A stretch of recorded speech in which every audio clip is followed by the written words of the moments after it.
Patel engineering पर सवाल है, ये कटारिया जी का सवाल है। आने वाले टाइम में क्या ये 50 के ऊपर जा सकता है? 1 साल का अगर ये समय लेकर के चलें।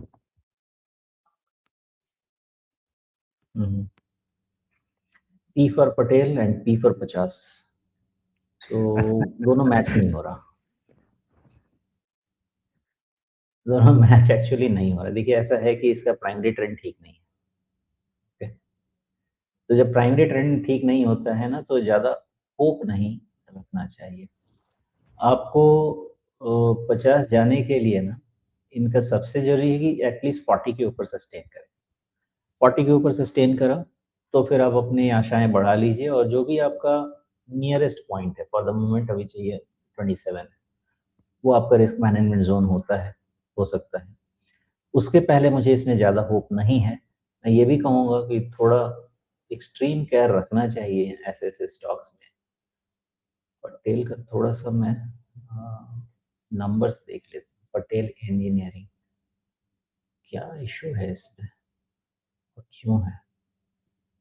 मैं भी यही पूछने जा रहा था कि आखिर ये इतना गिर क्यों रहा है?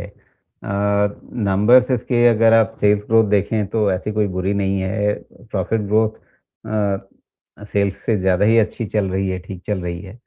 तो मसला क्या है? कहाँ कृपा अटकी हुई है? थोड़ा तो मसला है ना जी, सेल्स ग्रोथ का तो बैंड बजा हुआ है एकदम से।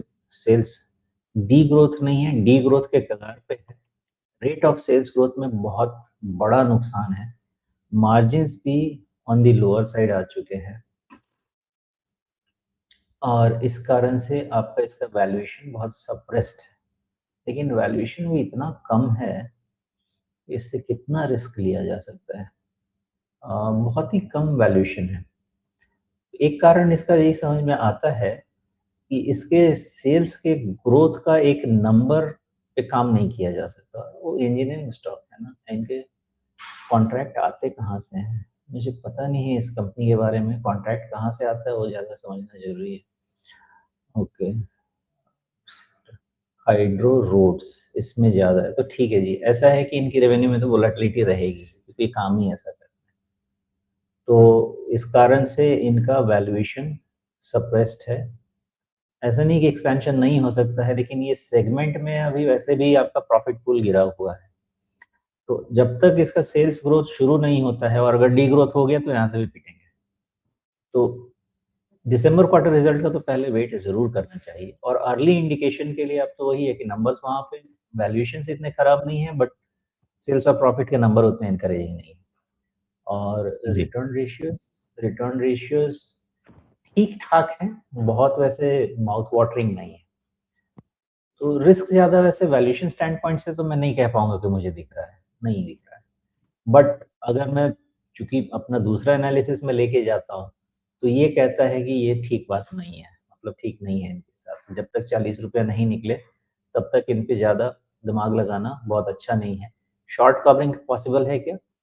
33 के ऊपर शॉर्ट कवरिंग पॉसिबल है, मे बी अप टिल 40। वहां पे जाके इसका प्रॉपर रीवैल्यूएशन बनता है। 33 के पहले तो इवन इवैल्यूएशन भी नहीं बनता है। ओके। तो यहाँ पे जो कृपा अटकी हुई है वो सेल्स के आंकड़ों में है, और वो चीज़ आपको खास करके दिखेगी अगर आप पिछले साल 2 साल के तिमाही आंकड़े देखेंगे। तो मार्च 2023 वाली तिमाही में भी 1200 करोड़ रुपए की सेल्स थी, और अभी जो सबसे ताज़ा आंकड़ा है सितंबर 2025 का, वहाँ भी वो 1200 करोड़ रुपए ही अटके हैं। कभी बीच में 100 करोड़ ज़्यादा हो गया, कभी बीच में थोड़ा कम हो गया। मार्च 2025 में 1600 करोड़ रुपए का आंकड़ा बना था, लेकिन अ, वो मार्च इम्पैक्ट होगा, हाँ, सही बात है। तो फिलहाल सेल्स ग्रोथ जो है वो ठीक से उभरनी शुरू हो, उसके बाद फिर मामला बनेगा। हालाँकि अगर आप एनुअलाइज़्ड आंकड़े देखें, तो फिर आपको स्थिति उतनी खराब नहीं लगेगी, क्योंकि आप 22-23 में आपने 3900 करोड़ के आसपास की सेल्स की, 23-24 में वो 4500 करोड़ पार कर गई। इस बार आप 5100 करोड़ के आसपास पहुँची 24-25 में, और बीते 12 महीने के हिसाब से भी आप 52 साढ़े 5200 करोड़ रुपए के आसपास हैं। तो ऐसा नहीं है कि बिल्कुल ही ठहरा हुआ मामला है, लेकिन आप देखें तो बाज़ार को जितनी ग्रोथ चाहिए, वहाँ शायद बाज़ार को संतोष नहीं हो रहा है इससे।